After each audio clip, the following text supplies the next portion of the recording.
Hello बच्चों, कैसे हो आप सभी। आशा करते हैं आप सभी अच्छे होंगे, आपकी पढ़ाई अच्छी से चल रही होगी। जैसा कि हमने पिछली क्लास में क्या पढ़ा था, पास्ट सिंपल टेंस पढ़ा था। और पास्ट सिंपल टेंस को पूरा करके हमने लगभग 5 टेंस पढ़ लिए विद एडवर्ब्स। ठीक है, एडवर्ब्स का मतलब ये है कि हमने correct form of main verb, जो एक जटिल चैप्टर है, जो काफ़ी सी कंपटीशन एग्जाम में पूछा जाता है, क्लास 10th में पूछा जाता है, 12th में पूछा जाता है, और आगे की जो भी एग्जाम होती है आपकी उसमें पूछा जाता है, 9th में पूछा जाता है। तो हमारे लिए ये भी अच्छी बात है कि हम करेक्ट फॉर्म मेन वर्ब का जो टॉपिक है वो 10th के साथ ही कंप्लीट करें। नहीं तो कोई बहुत से बच्चे हैं, जो बहुत से टीचर्स ऐसे हैं जो करेक्ट फॉर्म मेन वर्ब को अलग से करवाते हैं और 10th को अलग से करवाते हैं और लगभग 1-1.5 महीना खींच लेते हैं। तो अपन ऐसा नहीं है, अपन आपके टाइम को सिक्योर करने की कोशिश कर रहे हैं।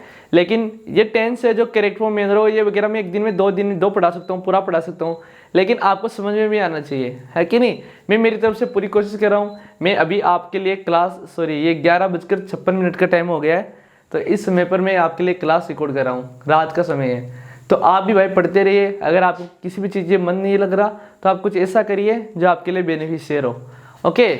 और बच्चों, ये जो एडवर्ब्स है, ये जो करेक्ट फॉर्म मेन वर्ब्स है पास्ट टेंस की, वह कुछ नहीं है, वह सिर्फ जस्ट जो प्रेजेंट टेंस होता है उसका जस्ट अपोजिट है। ओके, जैसे नाउ का देन होता है, जैसे आप डायरेक्ट इनडायरेक्ट में मैं आपको पढ़ाऊंगा आगे, जो डायरेक्ट इनडायरेक्ट टॉपिक है जो काफ़ी इंपॉर्टेंट है एसएससी के लिए, यूपीएससी की जो ये डिफेंस के लिए, या फिर जो 10th 9th 11th वगैरह के लिए काफ़ी इंपॉर्टेंट टॉपिक है। तो उसमें बताया जाता है कि पास्ट जो प्रेजेंट चीज़ें होती है वो पास्ट में हो जाती है और पास्ट की चीज़ें पास्ट ब्रेक वगैरह में हो जाती है।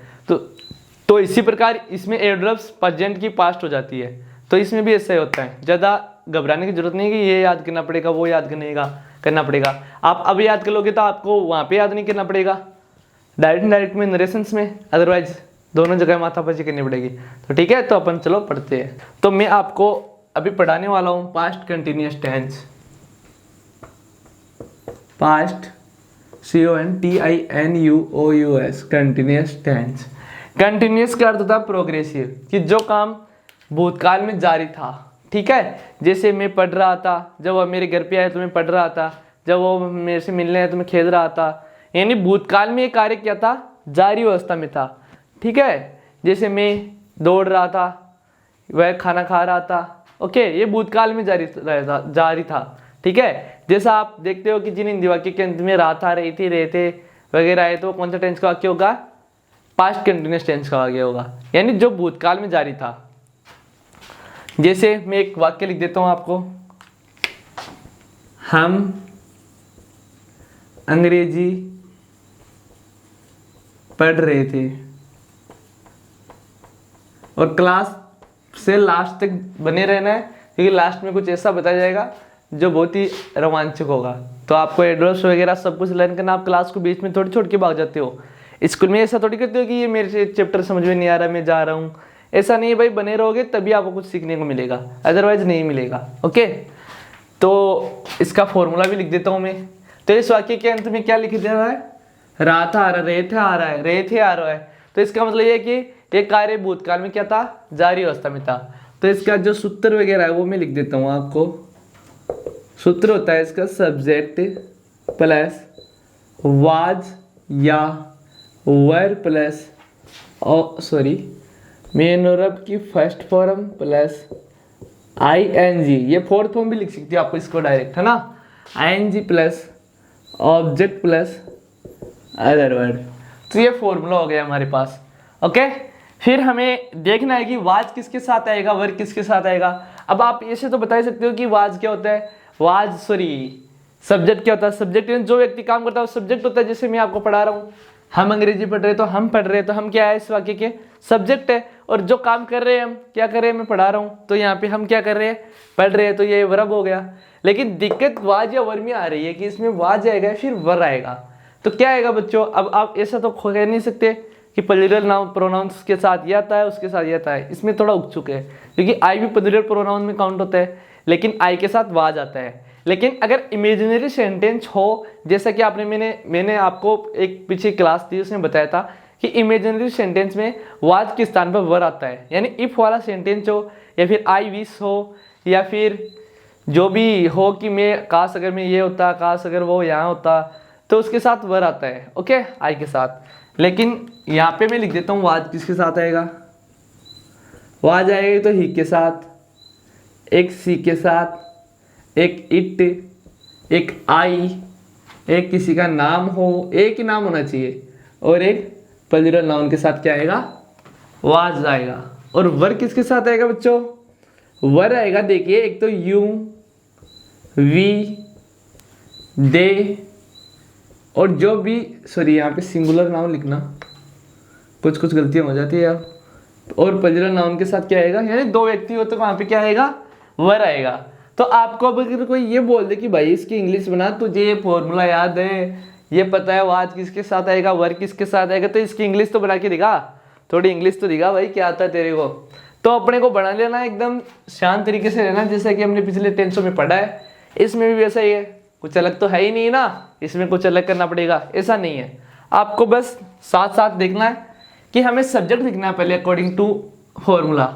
तो सब्जेक्ट क्या है इसमें, हम है, क्योंकि हम ही तो अंग्रेजी पढ़ रहे हैं ना भाई, तो हम की मीनिंग क्या होती है, वी। ओके, फिर लिखना अपने को वाज या वर। तो बताइए वी के साथ वाज आएगा या वर आएगा, तो जैसा कि आपको बोर्ड पे दिखाई दे रहा है क्या आएगा, वी के साथ, वी ऊपर वाली लाइन में तो है नहीं, ऊपर वाली लाइन वाज की है, तो बेशक नीचे वाली लाइन में होगा, तो नीचे वाली लाइन में हमें वी दिखाई दे दिया और वर आ गया, तो यहाँ पे वर फिल कर देना है।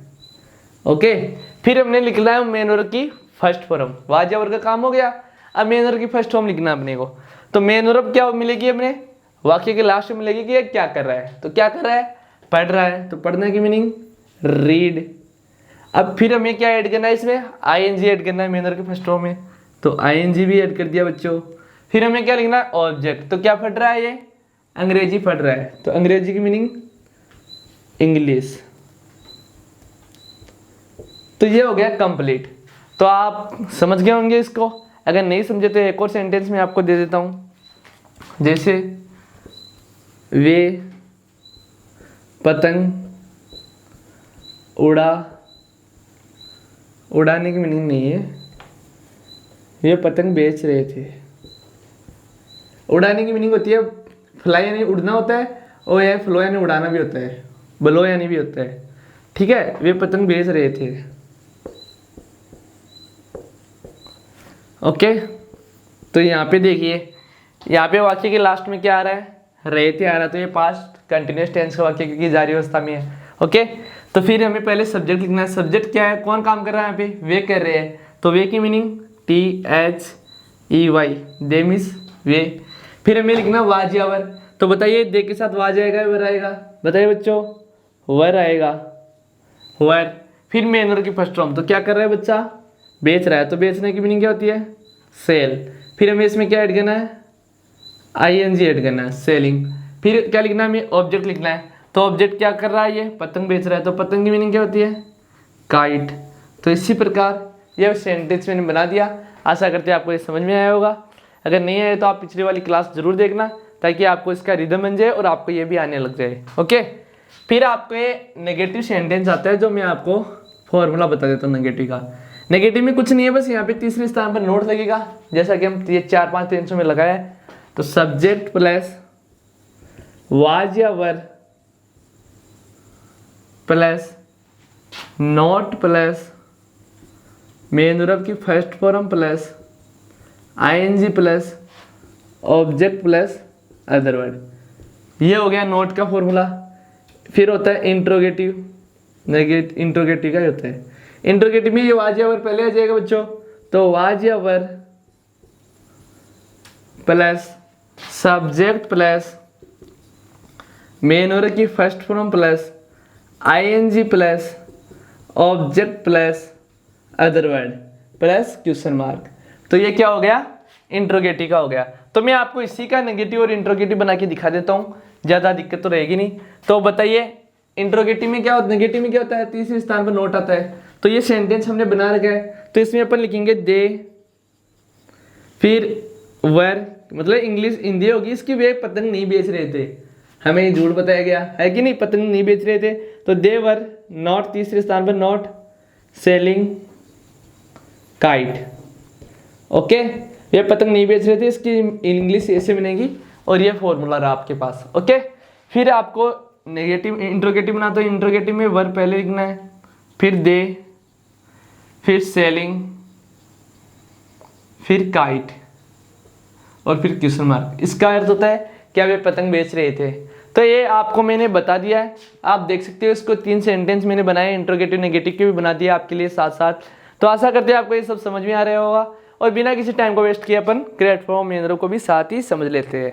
तो फॉर्मूला वगैरह आप लिख लेना, क्लास को रोक के लिख लेना, ठीक है। अब देखते हैं अपन फिल इन द ब्लैंक्स या फिर क्रिएट फॉर्म मेन वर्ब का पार्ट कि कैसे इसमें क्या वर्ब फिल होगी, कैसा हेल्पिंग वर्ब यूज होगी। तो आपको इसके लिए कुछ याद नहीं रखना, कोई फॉर्मूला वगैरह याद नहीं रखना, जैसा हम पिछले टेंस में करते आ रहे हैं। हमें सिर्फ मेन वर्ब और हेल्पिंग वर्ब का पता होना चाहिए कि ये इसके साथ आएगी और इस टेंस की ये हेल्पिंग वर्ब होती है और ये मेन वर्ब होती है। तो आपको पता है हेल्पिंग वर्ब होती है वाज या वर प्लस मेन वर्ब की first form plus I N G. Okay, ये क्या होती है, इसकी हेल्पिंग वर्ब और मेन वर्ब होती है। तो आपको मैं बता देता हूं कि इसकी एडवर्ब्स क्या होती है। एडवर्ब्स होती है कि बताइए टेट डब्लू डब्लू, तो टी का अर्थ होता है देन। और ये एडवर्ब्स वगैरह कुछ नहीं है इस टेंस की। एडवर्ब्स यही है कि जो present simple tense sorry present tense होता है उसका ये पास्ट होता है। जैसा आप डायरेक्ट इनडायरेक्ट में देखते होंगे, इसका उल्टा होता है ये डायरेक्ट। ओके, जैसा कि मैंने पहले ही बताया था आपको, एट दैट टाइम और टीका दैट डे या फिर दैट नाइट, नाइट भी हो सकता है डे के स्थान पर। ओके, और डब्लू का वेन और डब्लू का वाइल, इसका अर्थ जब और जबकि निकलता है। यानी अगर कोई सेंटेंस आपको दिया हुआ है और उसके अंदर वेन और वाइल है और एक जो रिक्त स्थान पहले आए उसमें अगर 2 रिक्त स्थान आए तो पहले वाले रिक्त स्थान में जो कार्य पहले हुआ है वो कौन से टेंस में आएगा, पास्ट इंडेफिनिट टेंस में आएगा, पास्ट सिंपल में आएगा। और जो नेक्स्ट वाला जो कार्य जारी अवस्था में था वह पास्ट कंटिन्यूअस में आएगा। और आपको ये याद कर लेना है, जैसा मैं एग्जाम्पल बता देता हूँ। She drink milk when I रिक्त स्थान enter her home. Okay, next लिख दूंगा आई रिक्त स्थान not play chess that day. Next एक और लिख देता हूँ मैं, रिक्त स्थान सीमा रिक्त स्थान ग्राइंड स्पाइसेस देन। तो इसकी इंग्लिश बनानी है, क्वेश्चन मार्क भी लगा देना है। तो आपको इन वाक्यों की क्या बनानी है, आपको इंग्लिश बनानी है। तो आपको इसमें क्या हिंट दिखाई दे रहा है, मैं नीचे से शुरुआत करता हूँ, इससे शुरुआत करता हूँ। तो इसमें क्या दिखाई दे रहा है जिससे कि आप इसमें पास्ट कंटिन्यूअस टेंस के वर्ब भर दो। तो बताइए क्या दिखाई दे रहा है बच्चों। तो इस टेंस में क्या दिखाई दे रहा है, में दैट डे दिखाई दे रहा है, जिससे हमें पता लगता है कि कौन सा टेंस का वाक्य है, पास्ट कंटिन्यूअस टेंस का वाक्य। और हमारे पास दैट डे हैव बी। तो पास्ट कंटिन्यूअस की मैंने बताया कि आई इज वाज या वर प्लस वर्ब की फर्स्ट टर्म प्लस आईएनजी। तो हमारे पास आई दिया हुआ है सब्जेक्ट, तो आई के अकॉर्डिंग वाज आएगा, वर आएगा बच्चों बताइए, आई के साथ वाज आएगा।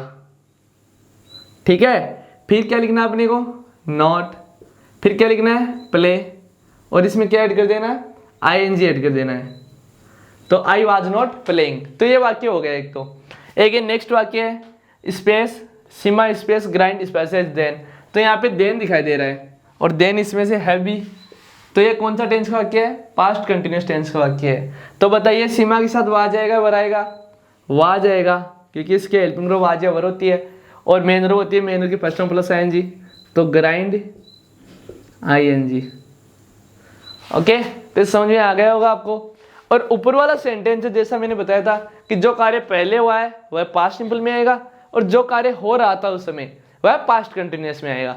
तो बताइए सी के साथ क्या आएगा, यानी इस वाक्य का अर्थ है कि जब मैं उसके घर इंटर कर रहा था या फिर जब मैंने उसके घर में इंटर किया तो वह क्या कर रही थी, दूध पी रही थी, है कि नहीं।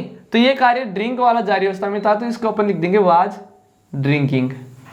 आपको एक टेंस भरा हुआ भी मिलेगा शायद और इंटेड। और आपको एक चीज और याद करनी है कि अगर दो सेंटेंसेज एंड से जुड़े हो तो जो पहले वाले सेंटेंस में जो वर्ब भरी हुई है वही सेम वर्ब सेम टेंस अगले वाले ब्रैकेट में बनना है। तो आप मेरी बात को समझ गए होंगे अच्छे से। और एक चीज और याद रखने की, अगर कोई भी सेंटेंस इफ, आई विश और वुड दैट, इनसे अगर कोई सेंटेंस शुरू होता है और इस वाक्य का किसी भी वाक्य का सब्जेक्ट क्या होता है, आई होता है, तो उस वहां पे वाज ना भर के क्या भरा जाता है, वर्ब भरा जाता है। जैसे मैं एक सेंटेंस लिख देता हूं, आई विश आई रिक्त स्थान बी ए बर्ड, या फिर इफ